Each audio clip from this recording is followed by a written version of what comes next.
Okay, it is Wednesday, August 30th, 2023, right around 3 o'clock here. William Cole in the Storm Studio, and it is time for one of our weather model discussions. Of course, this is when we like to take you behind the scenes of the forecast as we're putting it together today, not really looking at the prettier TV graphics, but again, showing you the raw data that we've been sifting through. And again, we're going to talk about our local forecast, obviously some tropics that are going on right now. Idalia, again, making landfall down in Florida earlier this morning. We do put this on our social media, YouTube, Facebook, Instagram. If you see it there, feel free to give it a like. And again, feel free to leave a comment below as well. But let's go and dive into this. And again, a lot to talk about today. Again, even outside of the tropics, of course, we've got the holiday weekend coming up, right? Labor Day weekend. For a lot of folks, you know, they really consider it the last weekend of the summer. But I tell you what, the way it looks right now, summer, talking about specifically the triple-digit heat, is going to continue past Labor Day, and it may continue well past Labor Day. We're getting right back into, again, a heat dome pattern where there's not going to be a lot of day-to-day changes. And again, our temperatures are going to be soaring. It's going to break at some point. We'll try and find that. But right now, we've got quite a bit more heat on the way. So again, more on that coming up.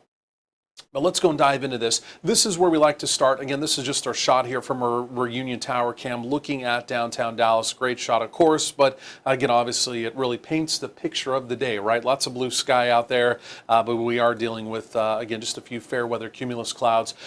Just a quick peek here at the surface analysis across the nation today. It's really quiet. I mean, there's really not a lot going on, you know, from the heartland, the Midwest, again, here in the southern plains. I mean, simply put, the radar's quiet, nothing showing up. Obviously, you see Idalia spinning there, now moving out of Florida into parts of Georgia, still bringing hurricane force winds and torrential rain into Georgia, and then eventually up into the Carolinas as we go through the evening. Again, we'll take a closer look at that coming up momentarily. But here's a look at our temperatures. And again, just looking around North Texas, you know, you see a lot of mid-90s, right? It's a pretty uniform air mass. Again, Palestine kind of sticks out down there around 88. Sometimes their temperature is a little bit suspect. Sulphur Springs, 90. Sounds about right for over in there. So it's a hot afternoon. Again, a typical, right? An average high for this time of year is now 93. So again, running 3 degrees currently above normal. It's really not that big of a deal. But I think the bigger deal is going to be, especially by Friday into the weekend, and then the way it looks for most of next week. Again, our temperatures are going to be soaring back to 100, back to 102, maybe 103, maybe 104. It's not impossible next week we maybe even get close to some record high temperatures again, right? So again, I'll show you that data coming up momentarily. But let's also go ahead and take a look at this here. Let me go and switch over to the real data, as we like to call it, what we really like to look at here. And again, this is, yeah, there we go. We're just switching over to the web browser. And so this is kind of the inner hourly OBS for DFW, right? So we were just kind of looking at, again, the nice graphics. What we look at here in the Storm Studio, these are the 5-minute OBS that are coming in. And again, based off of this, DFW truly has been up around 97. Now, the Weather Service, the way their system works, when they dial into it and it pulls the data in, the temperature has to be at a certain degree for more than 5 minutes, right? So we can see we've made it up to 97. We've had several inner hourly OBS every 5 minutes here at 97. So we can say for sure, at least we've been to 97, regardless of what we're seeing there, right? The other graphic we were looking at that typically only really updates about once per hour. So again, we've been up to around 97 today. And again, our peak wind gust so far has been right around 25 miles per hour. You can see that. And this is a northeasterly wind. So it's a very dry, kind of a fresher air mass moving in. But again, we've had some wind gusts out there. And the only drawback to that is it does give you a little heat relief. That's kind of the good news. But the drawback is it's the fire danger. The fire danger to me really looks pretty tedious as we head into the holiday weekend. And part of it today kind of being maximized just because we have the gustier winds showing up today as well. So again, something we'll be tracking obviously as we go forward in time. But again, just kind of a sneak peek. Truly, we've at least been up to 97 so far today, more than likely topping out higher than that. 98 is my forecasted high. We may even touch 99 today. Okay, so from there, let's go and take a look at our 500 millibar chart, right? This is where we always like to start our forecast. This is kind of the synoptic pattern. What's going on overall around the nation? We just looked at the surface analysis. Yeah, that kind of tells us what's going on, but this is truly what's telling us what's going on. And this is what I mean by that, right? So here's the heat dome. And it's now across parts of the desert southwest. You can see it kind of maximized, right? The highest area of the high pressure, kind of the core, if you will, really in two areas here. One, essentially almost out over the LA basin. I mean, they're really hot today. But then also across parts of the desert southwest into the lower deserts there of Southern California. So that's the heat dome. It is building back to the east. It is eventually going to build back in almost directly over us here in North Texas. Again, almost a little hard to believe for this time of year. So we've got the heat dome going on there. That's directly going to be influencing our weather.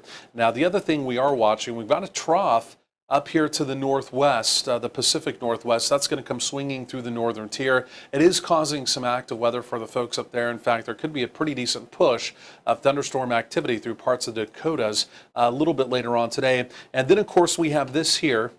And in fact, I'll circle this in green. And of course, this is Adelia. And again, there's her core low, kind of what's left of the eye.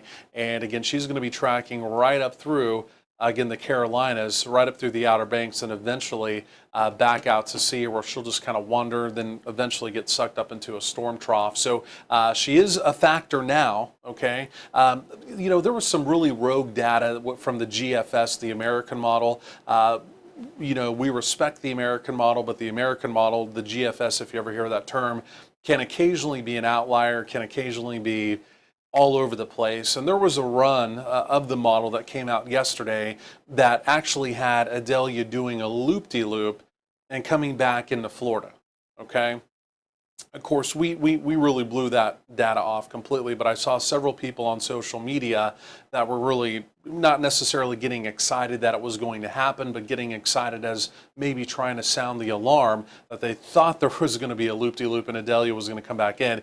Typically, the Euro, the better performing model, especially with tropics, never even hinted at that whatsoever, right? So again, we weren't really buying into that solution, and the GFS now is completely gone the other direction, right? It just kind of takes us back out into the ocean. Again, I'll show you that coming up, but I thought that was worth mentioning just in case you did see that from anyone yesterday, that again, that solution with the Delia coming back in. But again, yeah, that's definitely not going to be happening. Also worth mentioning, storm trough up here in the northeast as well. There's been some active weather up in New England earlier, and again, all of that is now moving out with an area of low pressure as well. Now, outside of that, I mean, it's quiet. I mean, it is just absolutely quiet. And of course, you know, towards the end of summer, especially, you know, there's pockets through the fall where you really just get some fine fall weather. Now, today is not fine fall weather around the nation, but it's just one of those kind of, it almost has that feel of like an early fall, minus the temperature, early fall afternoon where it's just quiet and there's really not a lot going on weather-wise. That's really kind of the way I would sum it up. Even looking at the visible satellite review, in fact, just looking for any precipitation in our neck of the woods, you really have to look all the way down towards the Rio Grande.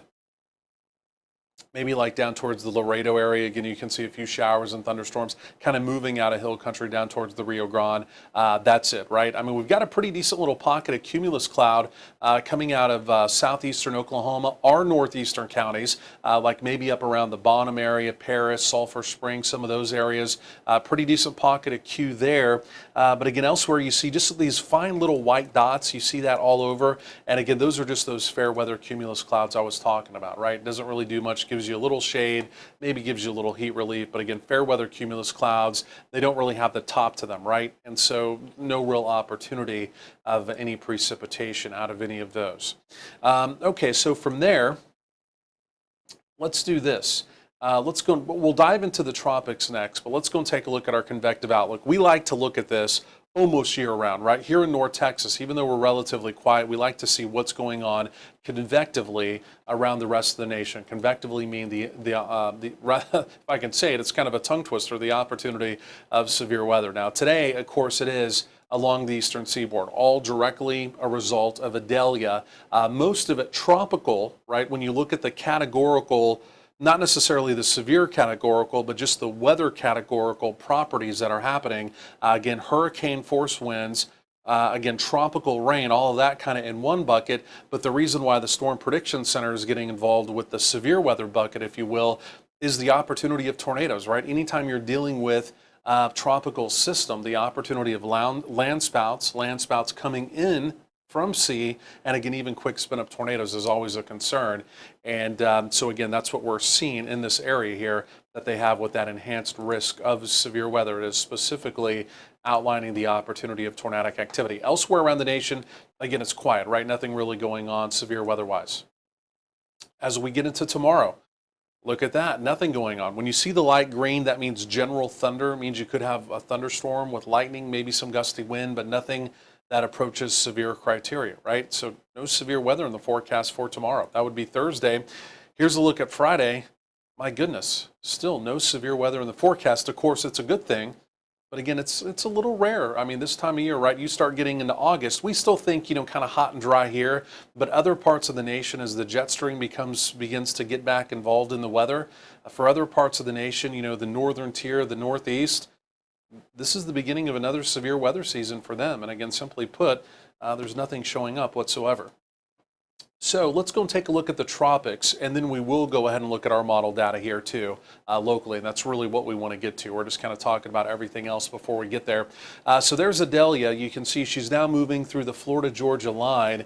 Winds down to 75, so she's still a Cat 1. Once the winds drop below 74, she'll be a tropical storm. So truly, as she begins to kind of transition, so to speak, up into the Carolinas, she should drop to tropical storm status. That was basically the forecast, so no surprise there, but still ongoing hurricane force winds in South Georgia. And I mean, that's a big deal in itself, okay? So again, obviously very heavy rain ongoing with that as well. And again, pressure continues now to rise back up to about 981.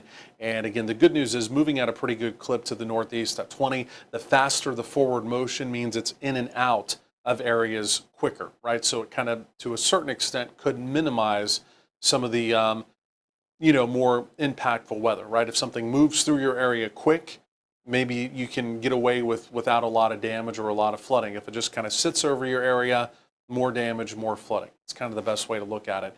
Let me go and click on it. We'll take a look at some more of the Hurricane Center outputs here. And again, tropical storm force winds. The one concern with this is truly going to be even up the South Carolina coast, and even truly, I would say, even up into parts of the North Carolina coast, even maybe as far north as the Outer Banks. They're curving this a little faster out to sea. Most of the newest data, especially based off the HRRR model, takes this truly almost all the way up into the Outer Banks by sunrise tomorrow morning, still with the opportunity of tropical storm force winds. So I'm not sure when they updated this last. In fact, it says at 8 a.m. But again, the latest data we've looked at, and even the latest data we've had on the air, takes that maybe just a little bit further north, even with the opportunity of tropical storm force winds. Here's a look at the cone. And again, this is going back out to sea, right? And it's still, even when you look at that, right, it looks a little ominous, like, oh my goodness, what is going to happen, right? Is that GFS solution going to come back? Is it going to do the loop-de-loop? It's not. There's going to be a trough that comes out, and I'll show you this on the data coming up momentarily. A trough that comes out of the northeast that basically just kind of gets sucked up and pulled away. And again, it's really not going to be a player anymore for any U.S. interest, right? It'd still be an issue out to sea, out in the ocean to a certain extent, but really doesn't appear as though it's really even going to energize back into much. Could be a tropical storm out there, maybe a Hurricane 1, but doesn't look like it's going to do a whole lot as it gets back out there. But again, that's the path. And again, this is, again, they're still keeping this a little bit further to the south. They're really not even taking it as far north as the Outer Banks. They're curving it more to the east before it even gets to the Outer Banks of North Carolina. So we'll see how that plays out. Again, a lot of the high-res data, in fact, takes that truly just a little bit further to the north than what our friends there at the Hurricane Center have. Okay, so let's go look at the data now. And we'll do the tropical zoom here first of all. And this again is taking you back to the 500 millibar chart, right? This is again when the Hurricane Center is analyzing these, this is where they're starting as well, right? Again, this shows you number one, the overall kind of fluid motion of the atmosphere. Again, any dips, troughs, any ridges, areas of high pressure, we'll be talking about for our weather coming up momentarily. But that kind of dictates, right, the flow in the atmosphere, where these tropical systems may move, right, in between areas of high and low pressure. And then also highlighted there is the area of vorticity, or in some kind of realm, you could say how deep the area of low pressure is within those, right? So here's where we're starting, is basically where we are right now, okay? And this is what you're looking at here. Okay, by the way, we've also got Franklin over here. Franklin's going to remain out at sea. Again, he's also not going to be a player, okay? But if you want to keep your eye on him, you can as well. But for right now, let's also go ahead and take a look at Adelia. And so as I roll this into motion, there it is. You can see going up, I mean, to the Outer Banks. I mean, you can see even here, the data here basically literally, even the Euro takes us up to the Outer Banks. There it is, then begins to curve out to sea. And again, almost completely falls apart at that point. Then it begins to come back together. There it is. That's when I think it could, again, maybe maintain tropical storm, maybe Hurricane 1. But look what we have going on. You can see the overall dip in the flow. And this is going to be a storm trough that's going to be coming out. Watch this here. It's going to get ingested, and then it's going to be pulled up. And then it's kicked out. Do you see that? Let me kind of back this up. I'm going to back this all the way up, and I'll replay this one more time. So there it is, coming out of Florida, Georgia, through South Carolina, through the Outer Banks. And there it is. It gets ejected out into the sea, into the ocean. It really almost kind of wanes and falls apart. Tries to re-energize right there. Maybe still a tropical storm. And then here comes a storm trough. You see that right there. It gets pulled into it. It almost looks like it's going to go up towards the New England coast. You see that? Could even be some heavy surf because of that, depending on what status it is. Could be a tropical storm still at that point. But then here comes the trough, and boom, it's long gone. That's day 10, and so it's long gone. But just, I mean, speaking of the tropics, and then we'll get to our local forecast. We were talking about this for the last 2 days. We've got to keep our eye. There's going to be, let me back this up. Let's also watch this as well. And I think that's going to try and sneak into the Caribbean. The data ends right there, so it's non-conclusive. But let's go ahead, let me go and roll you through this. And watch coming off the coast of Africa. That wave, there it is. And it's this here. Let me use the, it's this here, right? It just came off the coast of Africa. Let me clear this off. Let me roll this back into motion. And watch that thing get its act together with one right behind it. And there's another wave. There's actually, at that point, there's a third wave in the main development zone. There's 3 waves, okay? I'm saying waves. Obviously, you can look at the data and tell. At that point, more than likely, we're dealing with a hurricane, right? Especially the lead storm, the secondary storm. I mean, just, again, guesstimating off of this. There's nothing conclusive off of this. Tropical storm, more than likely a hurricane. And then the big question is going to be, as this begins to approach the Caribbean, will that veer? Will it curve up into the Atlantic? Is there going to be anything to push it up into the Atlantic, or is it going to be allowed to come into the Caribbean? Again, we're extrapolating out. This is 10 days on down the road. All of this can change. But the only thing that looks interesting here to me, look where the heat dome is. And the heat dome flow, remember, it's clockwise. So you're going to be getting that clockwise flow. You're going to have a big dip up here. There's a trough coming off of the East Coast. So you're going to have flow that way. You're kind of in between both of those.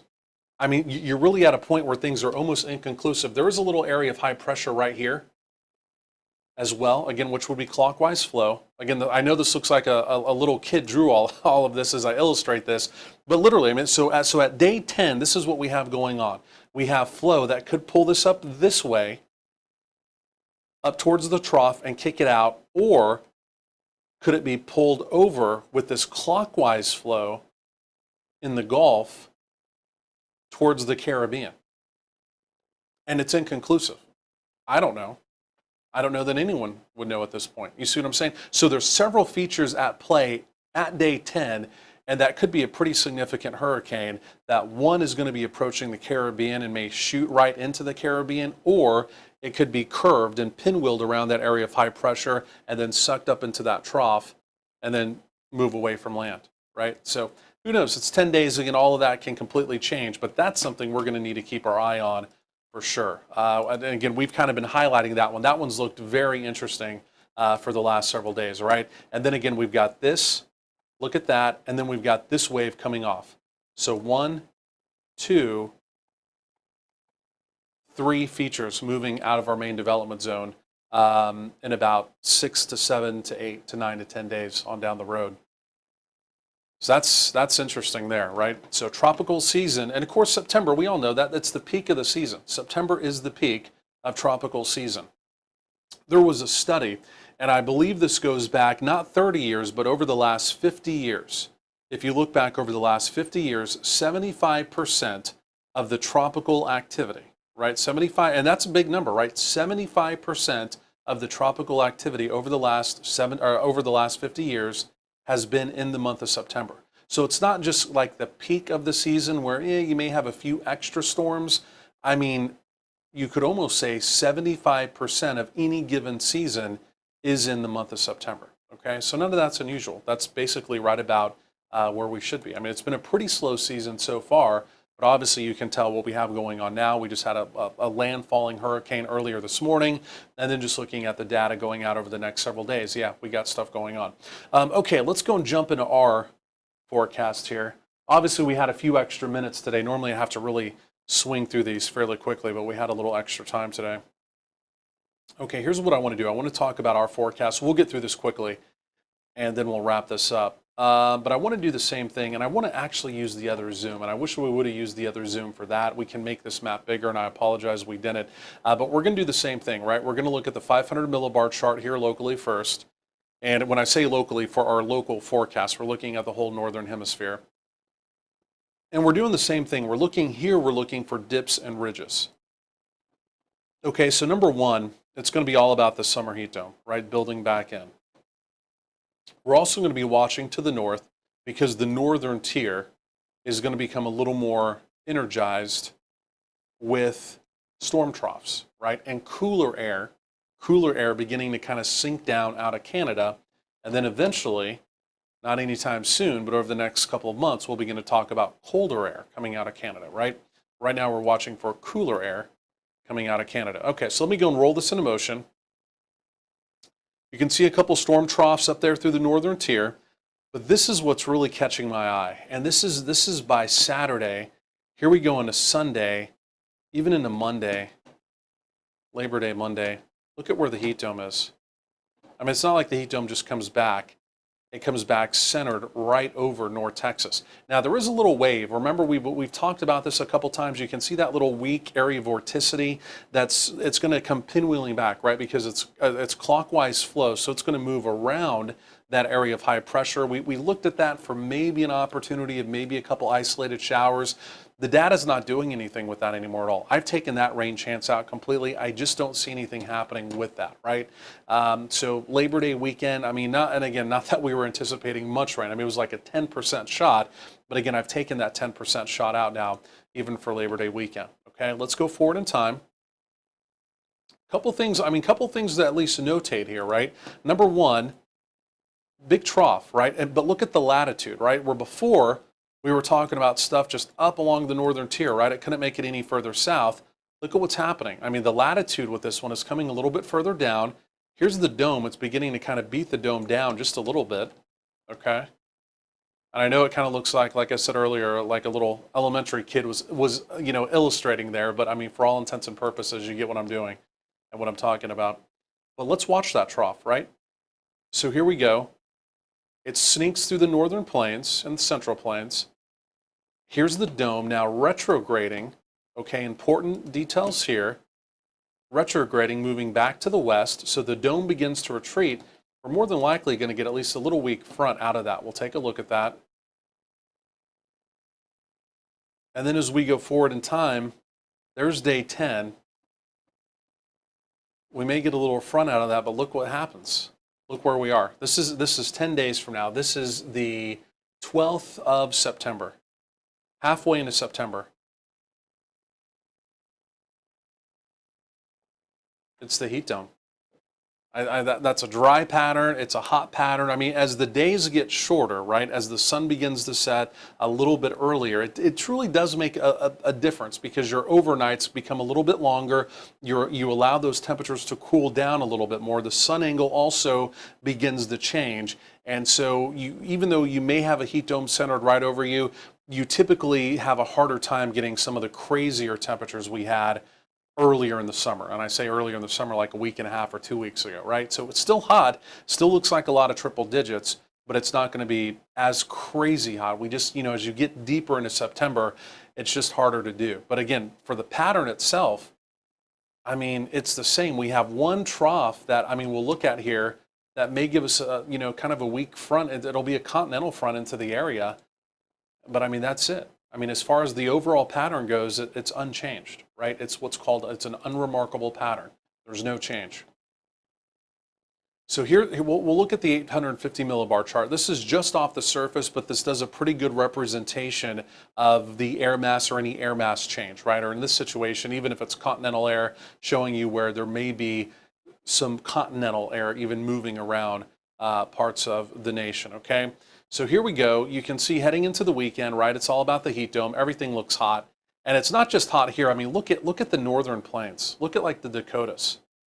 I mean, they're going to be sweltering up there, right? That's a late season heat wave even for them. Okay, here comes the trough. You can see some of the yellows building in. That's some of the continental air. But it's almost, look at that. It looks promising. It gets like into Kansas. And while we may still get a very weak front end, it's not really even, it would be more of like a surface boundary. We can look at the wind fields with that. I mean, literally nothing. But now there is some, but if you look further to the north, right, for us, no, I mean, it's hot. I mean, it is just almost at this point unbelievably hot. But look up to the north. I mean, we've got Canadian air on the move. I mean, well up and across parts of Canada. I mean, you wouldn't expect that this far south this time of year. We all understand that. But where I'm going with this is as you look further off to the north, right, the different components in the higher latitudes, things are moving, right? Pieces of the puzzle are moving around, right? We're over the summer. I mean, true summer, right? We're still in summer, obviously. But, when you think of heading into September, the beginning of meteorological fall, pieces of the weather puzzle up to the north are moving, right? And you can see, even getting close to New England, parts of the Great Lakes states, they're going to get some fresh fall air. Look at by day 10. Look at New England. They're getting a big push of fall air. Meanwhile, again, back here in the southern plains, we cannot break this pattern for the life of us. I just real quickly here, and I got to find this. Bear with me. Let's look at the wind field quickly, and then we'll get on with this, right? So even if we do get a little boundary, right, in this situation, again, with that trough off to the north, there's no push. I mean, there's no change of air at all. It's not even a continental front. So this would be a surface boundary. It may play with your winds. Sometimes that'll help, similar to what's happened right now where we had the boundary come through on Sunday. We have a northerly wind in place today. We're not moving in any cooler air, but we're moving in kind of that drier, fresher air. That dry air allows your overnight lows to drift off, to cool down. So in some ways, it does give you a little bit of heat relief overnight. And again, just, I apologize, I'm not blind, but this is such a small view here on the computer that I really have to get down to even look at it here. And we don't really get much of it. We really don't get anything out of that at all. That whole thing, the dome is just too strong. I mean, we don't really even get a wind shift line. We don't get anything out of it. So really from right now going forward, our pattern is the heat dome. I mean, that's it. I mean, our pattern is the heat dome through at least the middle part of September. We'll look at rainfall potential here, and I'll just walk you through this quickly. Then we'll look at temperature numbers, and we're done. Let's go and take a quick peek at this. With some of the earlier data, there was at least a signal that we would try and get a little boundary down, but you can see that's not happening now at all. And I've still got for next week. I've still got some very low winds, some 10% rain probabilities for next week. And I mean, more than likely, I mean, this is one run, and again, 20%. I mean, we're not anticipating, a big wave of rain, nothing like that, but just at least a very weak signal that there could maybe be a couple isolated showers around. But this being the newest data coming in just now, I mean, they're not there, right? I mean, they're not there at all anymore. So here's your QPF just over the next 10 days. And this is for all of Texas. Who could see rain? Who could see rain? And East Texas has a shot. The coastal plains, you look down towards the parishes of Louisiana, the Arklatex, yeah. North Texas, basically dry. West Texas, dry. The high plains of New Mexico, dry, right? I mean, there's not a lot going on. I mean, that's a tough start to September. Climatologically, I mean, it's normally not just, a whipsaw once we get into September that all of a sudden we start cooling down and rain chances come back. But you normally start to see some stuff happening, right? And right now, I mean, we're just not. It's going to happen at some point. It has to. I mean, fall, winter. I mean, it's all those things are going to happen. But even last year we had such a hot summer. But if you remember, it was the middle of August. It broke, and we got rain. I mean, we were running huge rainfall deficits. We made all of that up as we went through the end of summer and into fall. I mean, it was just crazy. You were maybe hoping could that pattern kind of repeat itself this year? Not at all. I mean, this is a scorcher. This is some tough stuff. Okay, let's look at temperatures and then we'll wrap this up.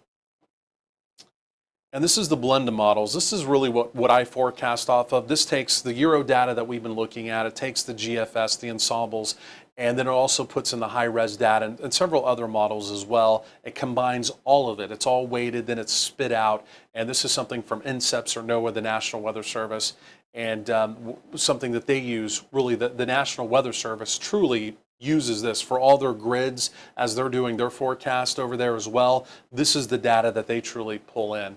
And I think most folks around the nation now really just kind of really forecast with this. It's the best data that we have out there. And so if you can see that, so 97 tomorrow. I've got 98. I think, based off it's called a persistent forecast, right? I mean, today if we maybe touch 99 without really any deviation and detailed changes to the overall environmental setup, if we did 99 today, we'll probably do 99 tomorrow, right? So I have 98. I went one above, but we may even need to boost that to 99, right? If that's where we end up. Again, Friday, this is showing 98. Again, it's all semantics, right? There's no environmental change. I mean, 99, 100, we're somewhere within that ballpark. And then we know the change that's going to be happening by the weekend into next week. The heat dome does truly begin to build in, right? So we know, check that box that we do have something happening with that. So again, 100, 101, 102, again, all of that looks, pretty likely as we get into next week, right? You see the morning lows, at least in the near term, still relatively fresh with the drier air, but then as we get more of a southerly component to the wind next week, that allows the humidity to creep up a little bit, and the air mass is not as dry, right? So the morning lows even, I mean, we're back up to like 78, 79, more than likely here in the Metroplex, heat island effect, closer to 80. So, so summer rolls on, basically. The summer pattern rolls on. Here's just a quick peek at what the Euro's saying. And again, the Euro's basically in line with all of that. Euro tries to dig a little crazy on Sunday with the 104. But basically, the Euro's saying the same thing, right? 101, 102, 103-ish, kind of on down the road. So so that's where we are, folks. Again, thanks for joining us for this weather model discussion. This one was a little bit longer than normal. We just had a little more time. Like I said, typically we're having to crank these out and move on. We do need to move on now and get ready for our normal weather stuff. Again, like I mentioned, if you're seeing this on our social media, it's the only place we put this. We don't put this on our channel. But again, YouTube, Facebook, Instagram, feel free to give it a like. Feel free to leave a comment below as well. And again, we'll do another one of these tomorrow. Otherwise, stay cool out there. And again, enjoy the rest of your Wednesday afternoon.